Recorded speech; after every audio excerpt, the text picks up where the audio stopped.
Good morning students.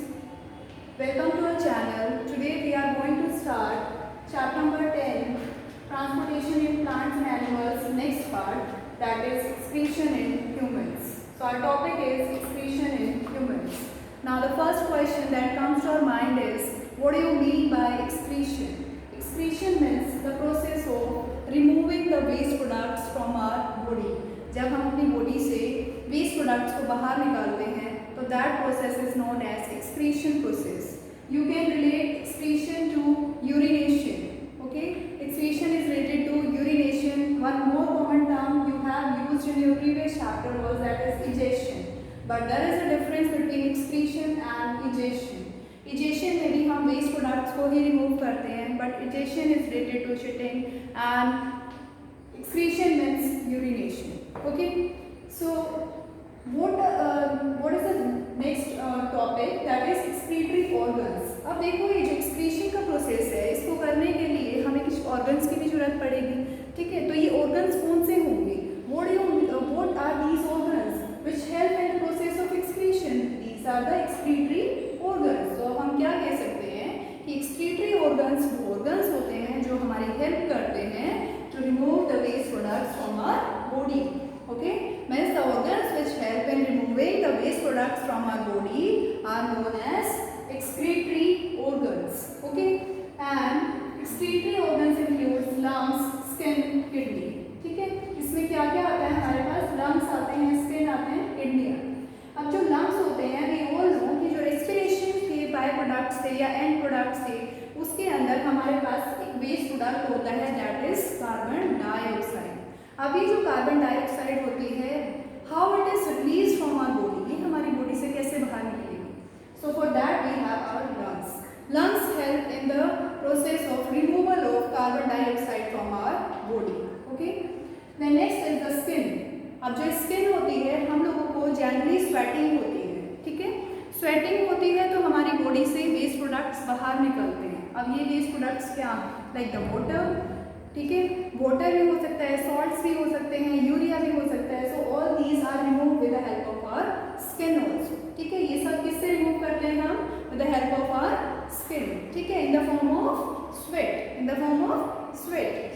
Then next is the kidney. Kidney is also an important excretory organ. ये बहुत important organ है and it help in the purification of our blood. हमारे blood को purify करके जो उसमें से हमारे पास वेस्ट प्रोडक्ट्स होते हैं उनको किडनी हमारी बॉडी से बाहर निकालने में हेल्प करती है in the form of urine. Urine की फॉर्म में वो से बाहर निकाल देती है.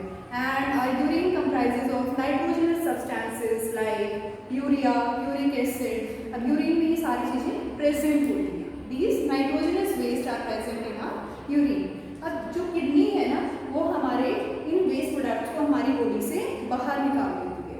ठीक है, now how does this kidney work? ये किडनी जो है ये कैसे वर्क करती है? We will study about this in detail now. What is this kidney? अभी किडनी होती कैसे?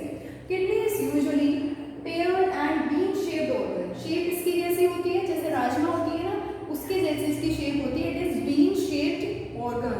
ओके, एंड पेयर्ड मीन्स कि हमारे पास टू किडनीज होती है. We have pair of kidney, that means कि हमारे पास टू किडनीज होती है. One is a right kidney and second is left kidney. ठीक है, एक राइट किडनी है और एक लेफ्ट किडनी है.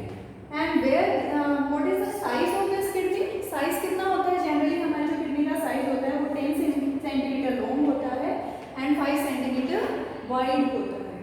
ठीक है, और जो हमारी राइट किडनी होती है वो हल्की सी छोटी होती है as compare to the left kidney because in our right side we have liver also. Now next thing is where is the kidney located in our body? हमारी बॉडी में किडनी कहाँ लोकेटेड है? तो it is located behind the stomach. हमारे stomach के पीछे वाली side पे हमारी किडनी प्रेजेंट होती हैं. One on each side of our backbone. हमारी बैकबोन के दोनों साइड में मीन्स एक लेफ्ट साइड में और एक राइट साइड में किडनी हमारी प्रेजेंट है. So we have studied about the location also. Now come to the topic excretion in humans. अब क्या होगा? हमारा जो ब्लड है उसको हम प्यूरिफाई करेंगे. जो हमारा डीऑक्सीजनेटेड ब्लड होगा उसे इंफीरियर वीना कावा कैरी करेगी and it will pass into the kidneys. वो हमारी किडनी को पास कर देती है. अब किडनी के अंदर कुछ फिल्टरिंग यूनिट्स होती हैं। There are small filtering units which are known as nephron. उनको हम क्या बोलते हैं? नेफ्रॉन बोलते हैं। These nephrons are like the tea strainer. जैसे कि आपकी चाय की छलनी होती है ना, उसकी तरह हमारे नेफ्रॉन होते हैं। ठीक है, जैसे हमारी चाय की छलनी में से जो चाय की पत्ती होती है वो ऊपर रह जाती है एंड जो लिक्विड होता है वो नीचे आ जाता है। In the same way nephron में क्या करता है? ब्लड को प्यूरिफाई करता है, उसमें जो वेस्ट प्रोडक्ट्स हैं उनको रिलीज कर देता है in the form of urine, and जो बाकी का हमारे पास ब्लड बचता है उसको ट्रांसपोर्ट कर दिया जाता है to the body with the help of aorta. Okay, this is inferior vena cava. This will carry deoxygenated blood. Means जो हमारी वेन्स होती हैं वो डीऑक्सीजनेटेड ब्लड कैरी करके लेके आएंगी किडनी के पास में। ठीक है, वहाँ पे जो नेफ्रॉन होंगे, nephron, millions of nephrons are present in our kidney and these nephrons will purify the blood and release out the waste products. Okay, अब जो ये waste है in the form of urine, ये release हो जाता है from the kidney to the urethra, to the bladder. लेकिन bladder तक पहुंचने के लिए आता कहाँ से है? It comes with ureter. Ureter are these tube-like structures which carry this urine from the kidney to the bladder. ठीक है, ब्लैडर तक इसको कैरी करती हैं। ये ट्यूब लाइक स्ट्रक्चर्स होते हैं, ये भी दो ही होते हैं ureter. Okay, one from each kidney. Now the urine is stored in the bladder. अब जो यूरिन है वो कहाँ पे स्टोर हो जाएगा?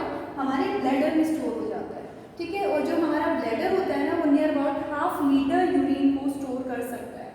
1/2 litre urine is stored in our bladder and whenever the bladder is stored in our body in our bladder, then we feel pressure also. Okay, after that जब ये bladder होता है ये कहाँ से हमारी body से eject होगा? It is ejected with the help of our urethra. So urethra is the opening through which the urine is passed out of our body. So this was the complete excretion in humans, that how the urine is passed from the body or how the waste products are passed out from our body in the form of urine. Okay, now one more thing that we have one topic, dialysis. Kidney से related एक बहुत important topic है, that is dialysis. देखो जो normal conditions होती हैं उसके अंदर हमारे पास एक पेयर भी किडनी का, मतलब हमारी जो किडनी है नॉर्मली वर्क कर रही है, लेकिन अगर आपकी एक किडनी खराब भी हो जाए तो दूसरी किडनी अकेले भी काम कर सकती है। बट सपोज करो कि अगर आपकी दोनों किडनी खराब हो गई तो क्या होगा? What will happen then? Obviously you will die. In that case if you are not having both the kidneys working. Okay, in that case one temporary kidney is used, or you can say one artificial kidney is used, and that process is known as the process of dialysis. It is done, the artificial kidney is known as dialysis machine. ये जो artificial kidney होती है इसको हम क्या बोलते हैं? dialysis machine बोलते हैं। ठीक है, this artificial kidney is known as dialysis machine. ये क्या करती है? लार्ज पार्टिकल्स को, लाइक ब्लड को और जो हमारे वेस्ट प्रोडक्ट्स होते हैं उनको अलग अलग करते हैं।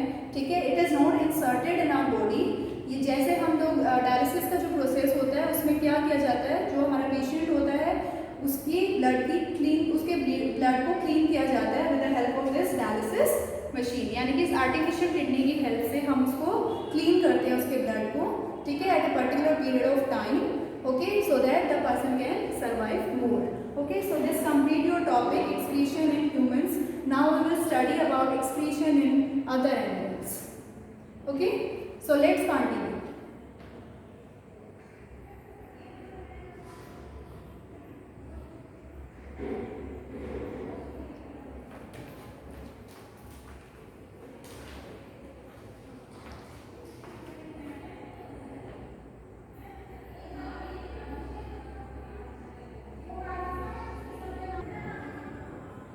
Okay students, so now we will continue the topic excretion in other animals. Okay, अभी तक हमने ह्यूमन बींग्स में excretion पढ़ा था कि हम अपने वेस्ट प्रोडक्ट किस तरह से रिमूव करते हैं। Now we are studying about the excretory products of animals. देखो जैसे हमारी बॉडी के अंदर तो हमारे पास एक प्रॉपर सिस्टम है for the process of removal of waste substances, but there are some small organisms like amoeba, paramecium. तो ये बहुत छोटे organisms हैं, ठीक है, हाइड्रा है। तो इनके केसेस के अंदर क्या होता है कि इनके पास कोई पर्टिकुलर सिस्टम नहीं होता है for the process of excretion. They release there excretory product with the help of diffusion process. ठीक है, वो क्या करते हैं, अपने जो एक्सक्रीटरी प्रोडक्ट्स होते हैं उनको डिफ्यूजन प्रोसेस से रिमूव करते हैं। मीन्स अपनी बॉडी में से वो जब उनके पास वेस्ट इकट्ठा हो जाता है तो वो क्या करते हैं, अपने सेल मेम्ब्रेन की हेल्प से अपनी बॉडी के अंदर से वो वेस्ट प्रोडक्ट्स को इजेक्ट आउट कर देते हैं, बाहर निकाल देते हैं। And what is this diffusion process? Diffusion process is the movement of substances from a region of higher concentration to the lower concentration. यानी कि जब उनके अंदर अमाउंट ज़्यादा हो जाएगा वेस्ट प्रोडक्ट्स का तो वो क्या करेंगे, अपनी बॉडी से उस वेस्ट प्रोडक्ट को through their cell membrane they will eject it out. Okay, so this was about excretion in other animals. Similarly जो अर्थवर्म्स हैं, earthworm uses their nephridia for the process of excretion. And in case of insects के पास malpighian tubules होती हैं। ठीक है, these are tube like structures with the help of them they release their excretory products. Okay, now next is excretion in plants. We all know कि जो plants होते हैं उनके अंदर से भी बहुत सारे waste products निकलते हैं, बट पता है कि जो ये waste products है ना, ये हमारे लिए काफ़ी यूजफुल भी हो सकते हैं। लाइक कुछ plants हमारे को क्या देते हैं, लेटेक्स देते हैं, कुछ ऑयल रिलीज करते हैं, कुछ गम रिलीज करते हैं, कुछ रेजिन रिलीज करते हैं। So all these products are very very useful for us while they are the excretory products of plants. Okay, so this completes the topic excretion. Now read this topic from your book and for any queries you can ask.